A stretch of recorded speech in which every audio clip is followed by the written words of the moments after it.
అన్యాయం సల్లగుండా ఎవరు తెరుగు పోయిన వాళ్ళు కాదు, ఎవరిని అరై తురై అన్నోళ్ళు కాదు. పాపం వనభోజనాలకు చెట్ల కిందికి పోయినట్టు సోపతిగాళ్ళంతా కూడి మాడి తోటల మకాం పెట్టి ప్యాక్ ఆటల మునిగిపోయారట.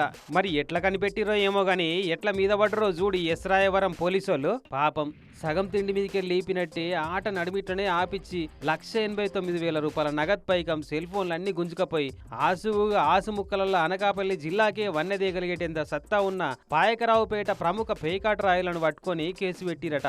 అగో లుంగి లూజ్ అయినా పట్టించుకోకుండా పత్తాలాటల పరాకత్గా మునిగిపోయిన గీ అన్నను ఎంత డిస్టర్బ్ చేసిరో చూడు.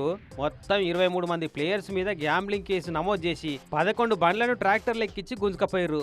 ఏం చట్టాలో ఏందప్పో, ఎవరికన్నా అన్యాయం చేస్తున్నారా, మోసం చేస్తున్నారా, ఏదో అప్పో సొప్పో చేసి సంక్రాంతి పండుగ రేసుల పాయకరావుపేట పేరు నిలబెట్టాలని పోటీ పడుతందుకు పొద్దుమాపు లేకుండా ప్రాక్టీస్ లో మునిగిపోయారు ఆటగాళ్ళంతా.